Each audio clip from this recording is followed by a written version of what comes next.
ये 10 चीज़ें जो हम पैसे के माध्यम से खरीद सकते हैं। नंबर 1, मन की शांति।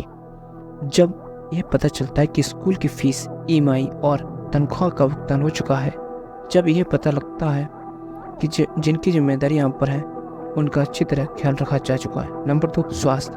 अच्छी स्वास्थ्य सुविधाएं, बीमा, पौष्टिक आहार, जिम की सदस्यता, फिटनेस क्लासेस, तंदुरुस्ती बनाए रखने के लिए विभिन्न गतिविधियाँ। नंबर 3, गुणवत्तापूर्ण खान पान। जंक फूड सस्ता होने का एक कारण होता है, यह हमारे स्वास्थ्य के लिए खराब होता है। गुणवत्ता से भरा हुआ हेल्दी फूड महंगा होता है, पैसे हो तो उन्हें खरीदा जा सकता है। नंबर 4, सुरक्षा।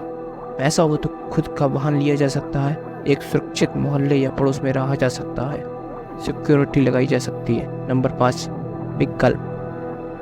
एक कॉलेज चुने या बहे, इस नौकरी को पैसे के लिए चुने या कुछ नया सीखने के लिए। काम से कुछ दिन की छुट्टी ले लें या लगातार काटते रहें, पैसा हमें चुनने की क्षमता देता है। नंबर 6, आराम। एक आरामदायक गद्दा, अच्छे जूते, गर्म कपड़े, एयर कंडीशनर, अच्छे इलेक्ट्रॉनिक सामान। नंबर 7, साहस।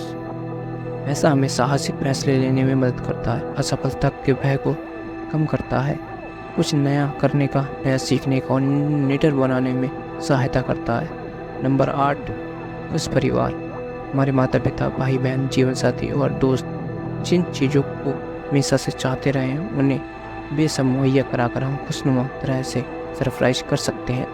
नए अनुभव, तरह संगीत समारोह, सफारी, क्रूज, जीवन में एक महज एक बार ही होने वाले विशेष घटनाओं का कार्यक्रम में जाना, दुनिया की बेहतरीन चीज़ों का अनुभव करना।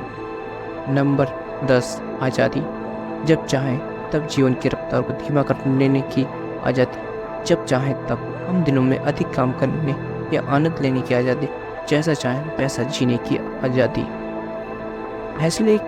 पैसे की असली भूमिका ये नहीं है कि वह चीज़ों को खरीदे, पैसे की असली भूमिका है हमें आज़ादी देना, अपने समय की आज़ादी, अपने चुनावों की आज़ादी, हमें जैसे जीना चाहें इसकी आज़ादी। एक ऐसी दुनिया की कल्पना कीजिए जहाँ आप अपनी मर्जी से सोकर उठते हैं बिना अलार्म के, आप अपने सोए का रूटीन आराम से पूरा करते हैं, जो चीज़ें आपको पसंद हैं आप भी करते हैं, अच्छी तरह नाश्ता करते हैं और आपको कोई हड़बड़ी नहीं है, आप ऑफिस के पास रहते हैं और या फिर घर से ही काम करते हैं, कोई ट्रैफिक जाम नहीं है, आप दिन में काम करते हैं। ये चुनौती भरा काम है लेकिन उतना ही आनंददायक।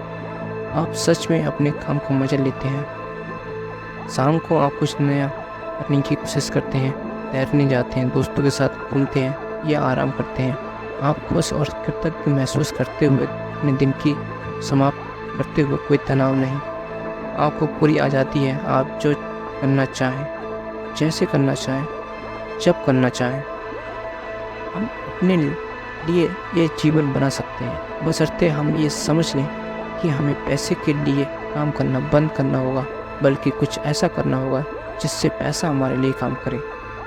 वित्तीय मामले में सबसे अधिक लाभ इस बात पर मिलता है कि आप चुन सकें आप क्या काम करना चाहते हैं और कब करना चाहते हैं, वह काम जिसके साथ करना चाहते हैं और कब तक करना चाहते हैं। मॉर्गन हाउजेल।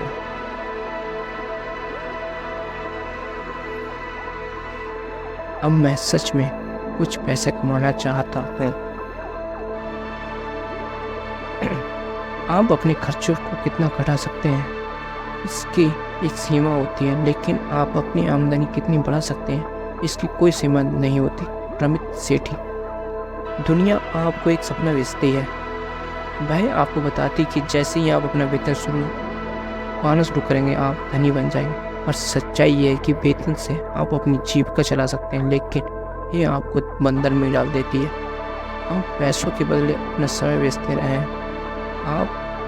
जब आप समय देना बंद कर देते हैं पैसा आना रुक जाता है। ऐसे तो आपको जीवन भर काम करते रहना होगा, आपका वेतन पर्याप्त नहीं पड़ने वाला। अगर कोई सोच आपको बदलनी है तो अपनी इसी सोच को बदलना होगा।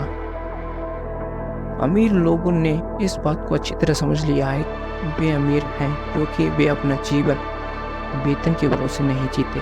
वे अपने समय और विचारों का सही इस्तेमाल करके आमदनी के कई जरिए बनाते हैं। वे पैसों के लिए काम करते हैं तथा लेकिन साथ ही अपने पैसे को भी काम पर लगाते हैं। ये बिल्कुल अलग खेल है और इस खेल के नियम अलग हैं।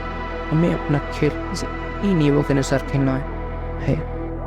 आर्थिक साक्षरता बेहद जरूरी है क्योंकि हमें बताया गया है कि आय एकमात्र जरिया होता है, या तो हम अच्छी नौकरी पा लें या फिर अच्छा व्यवसाय शुरू कर लें। इसलिए आरंभ से ही हम बड़ी बड़ी डिग्रियां, प्रभावशाली काबिलियत, आकर्षक उपलब्धि प्राप्त करने के पीछे दौड़ने लगते हैं। हम ये मानने लगते हैं कि पेशेवर कामयाबी अमीर होना। सच्चाई क्या है? पेशेवर डिग्रियों से हम आजीविका कमा सकते हैं, आर्थिक साक्षरता पाकर संपत्ति बना सकते हैं। ये जीवन का कौशल है। आर्थिक साक्षरता बिना हमें से गलतियां होने की संभावना बढ़ जाती है। ऐसी साधारण गलतियां जिनसे आसानी से बचा जा सकता है। नंबर 1, सुरक्षा का कोई आवरण ना होना। हम में से किसी को कोविड की आशंका नहीं थी, इसलिए इसे बच्चा भी कोई तैयारी भी नहीं थी। अचानक हमारे खर्चे बढ़ गए, अस्पतालों के बिल पहाड़ जैसा हो गया और नौकरियां चली गई। हम में से कई लोगों के पास कोई बीमा नहीं था, कोई बैंक अप नहीं था, सुरक्षा का कोई आवरण नहीं था, जबकि उस समय हमें उसकी सबसे अधिक आवश्यकता थी। नंबर 2, आय से अधिक खर्च। जो मन में आए बिना सोचे समझे उसे खरीद लेना, उपभोक्ता की जान में फंस जाना और अनेक EMI शुरू कर देना, आपका बटुआ खाली कर देना, अपनी आय पर अधिक खर्च कर देना। नंबर 3, कर्ज में डूब। भारी भरकम ब्याज की दरों वाले कर्ज और क्रेडिट कार्ड्स ले लेना। हमें लगता है कि इनकी किस्तें भुगतान आसानी से कर लेंगे, पर ऐसा नहीं है। वो तो अंततः कर्ज के पहाड़ के नीचे दब जाते हैं। अतिरिक्त सावधानी से काम लेना। अपना पैसा बचत खातों या फिक्स डिपॉजिट में रखना, जैसे कि हमारे माता पिता ने किया था। जरा सोचिए, इससे क्या हुआ? हमारे पैसे की कीमत हर साल गिरती चली गई, महंगाई की दर से चट करती गई। अब इसकी योजना न बनाना, अपने आर्थिक लक्ष्यों को न जानना या उनकी ओर से आंखें मूंदे रखना, बिना जाने समझे पैसे खर्च करते रहना। सबसे बुरी बात यह है, और हम ये समझ ही नहीं पाते कि हर महीने हमारे पैसे आखिर चले कहाँ जाते हैं। लालच करना, लालच के वशीभूत होकर निवेश करना और आसान फायदों का लालच, तुरंत अमीर बनने वाली योजनाओं में से पैदा हुआ लालच। अपने सबसे बुरे फैसले हम इसी लालच के कारण लेते हैं, और ये डर के मारे निवेश करना, ये सोचना कि अवसर का लाभ उठाने में हम कहीं पीछे तो नहीं रह जाएंगे, शेयर मार्केट गिर गया या हमारे पास डेट स्टॉक में फंस गए। हम में से ज़्यादा लोग यही सब करते हैं, और हम यानी आम आदमी, अमीर लोग अलग तरह से खेलते हैं और शायद होशियारी से खेलते हैं। तो फिर क्या राज है? वो यह कि एक अमीर व्यक्ति की तरह सोचना सीखें। Thank you. मिलते हैं नेक्स्ट वीडियो में।